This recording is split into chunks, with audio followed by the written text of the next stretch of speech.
All right, guys, so welcome to the practice video for control accounts. All right, now this is an old question. An old question is it's actually from 2002, right? But it still can be utilized. And as I said before, the concepts that you need, right, to understand double entry account, not double entry control accounts, is there. So let's get right into it. We don't want this video to be long, so right? All right, so first we look at it. It says Maurice Dillon operates an electric supplies business. He has a large number of debtors and creditors and maintains both debtors and creditors control accounts. The following information was taken from his books on July 2001, and it represents totals for the month ending the 31st of July 2001. And so we are given a list of items there. We are given the opening balances, July 1, 2001. The balances we are given two purchases ledger balances, opening balances, and two sales ledger opening balances. In my previous video, I would have discussed how it is that we have two opening balances. So go and check it. I'll try and put a little tag there. And also at the end of the video, you will see the link for that video. All right, so please look out for that. Please pay attention and like, subscribe, share, right? And also send this video to a friend and ensure that you stay to the end of the video. All right, so here we go. So we are starting. The question says prepare is debtors control and creditors control account. So we have two control account here. So let's write up both of them because we are going to be doing both of them simultaneously, right, at the same time. Then we have our creditors, because we don't want this to be long. Creditors control. All right, now let's put in the opening balances. So July 1 balance brought down on the debit side. Remember, for the debtors control, the norm is for the balance, right, the opening balance to be on the debit side because it is a debtors account and it carries a debit balance. So you may say, so sir, which one do I how do I know which one to use? Well, it does tell you that it's debit balance. So you record the information there, which is 9,000, right? 9,150. And on the credit side, July 1 balance BD, and the amount is 450, right? So let's record the opening balance for the creditors control as well. So July 1, and unlike the debtors control account, for the creditors control account, it normally carries a credit balance, and so the fact that the opening balance is on the debit side, it is not the norm, right? $2,775 and July. So even if they did not tell you which side, you could probably assume, right? But they would have to tell you. All right, so balance brought down. The amount for the credit balance is 37,500. All right, so we have gotten that out of the way, right? That seemed pretty simple. Now let's look at each item, and we're going to take each item as they come. All right, so let's look at the return outwards. The first item is returns outwards. Now we know that returns outwards would definitely refer, or it would be correlating to creditors, because when you buy goods, you're sending back goods to them. So that's returns outwards, or you call it purchases returns. And we know that whatever it is that increases your creditors control, whatever it is that increases the amount that you owe to your creditors with credit, whatever it is that decreases the amount that you owe to your creditors, you will debit. And so return outward will go on the debit side. So returns outwards, and the amount is $900, right? And so now we move to the next item, discount received. You receive discount from your creditors when you buy goods, right? And so it reduces the amount that you owe. So discount received goes on the debit side of the creditors control, which is 2,610, right? Next item, let me just fix up these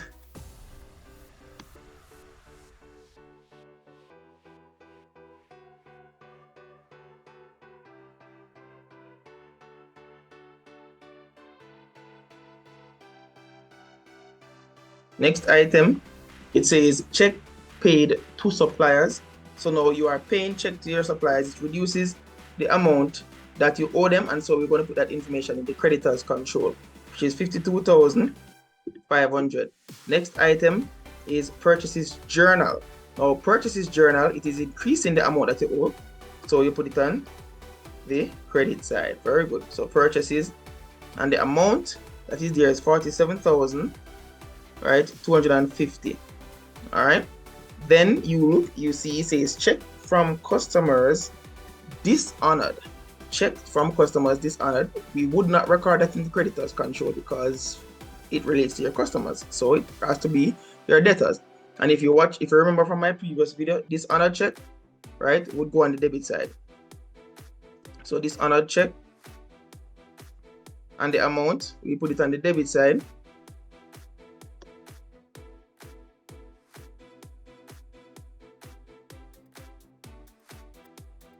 And the amount is 2,100. Right, the next item here is returns inwards, right, and it obviously relates to the debtors control because debtors are selling back goods to you, and it reduces the amount that they owe to you. So returns inwards would go on the credit side, and the amount for returns inwards is 1,500. Right, you have discount allowed, which is the next item that is there, and that relates to your debtors control. It reduces the amount that they owe to you, and so discount allowed would be what, $750 on the credit side. The next item is bad debt. Bad debt as well relates to your debtors, and it does reduce the amount that they owe to you. Therefore, we are going to make a credit entry in the debtors control. Amount received from customers. So basically your customers are paying you money, right? It did not state whether by check or by cash. You can write anyone, right? And it is 21,300. It does reduce the amount that they owe to you. That is why we put it on the credit side of the debtors control account. And then now we go to credit, the next item, which is credit sales to customers, right? Credit sales to customers, and so here our customers are buying goods from us, which is increasing the amount that they owe to us. So that is why we would debit the debtors control account, which is $30,150. All right, so we have entered all the items successfully, right? This is a pretty simple question, right? It can get a little bit more difficult than this, and I'm going to be practicing some of those what you call it now, those other questions, all right, as time persists. So what you need to do now is you need to balance off these accounts, and this is where the double entry principle and the cash book principle comes in. All right, so let's balance off the debtors control account. All right, if you are not given the closing balances, then you have to balance it off. If you are given only one closing balance, then you would have to switch the sides, and we'll look at that in another question, right? But for now, we are going to balance out these accounts. So you pull out a calculator, all right? So you add up the amount on the debit side, 9,150 plus 2,100 plus 30,150, and that gives us 41,400. You can just jot it down somewhere so that you don't forget, all right? Let's add up the credit side now. 450 plus 1,500 plus 750 plus 1,125 plus 21,300. That gives us 25,125. 25,125. All right, so now we are going to subtract. We're going to subtract the smaller from the larger. Remember double entry principle. So I just did a reverse subtraction right there, and you get 16,275. 16,275. Right? This is our balance carried down at the end of the month, so that's July 31st. Balance CD, right? The amount that would be here would be 41,400. This is simple double entry, balancing of principles. right? And so we have balance of the debtors control account, right? So let us go now and balance off the creditors control using the same principles, right? Add up the debit side, so 2,775 plus 900 plus 2,610 plus 52,500. That gives us 58,785. Now let's do the credit side. 37,500 plus 47,250. That will be equal to 84,750, right? So obviously the credit side is more than the debit side, and which is expected for the creditors control. So now we are going to subtract the smaller from the larger, 58,785, and we get the balance carried down, right, which is going to be on the debit side, which is 25,965.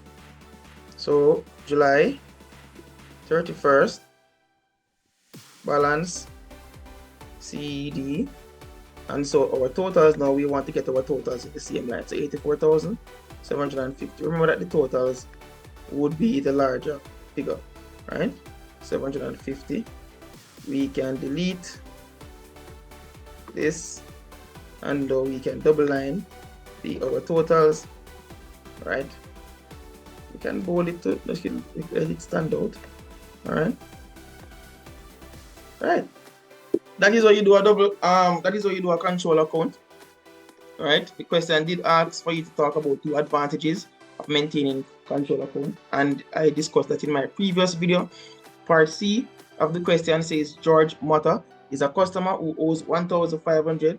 If because of misfortune he is only able to pay 60% of that amount to Maurice Dillon, what effect would this have on the control account? This question values 2 marks, and I want you to leave in the comment section your response. Let me see if you guys are learning. Let me see if you guys are that good at accounts. All right, so stay tuned for my next upload, and I'll see you in the next one. Be careful to like, subscribe, and share.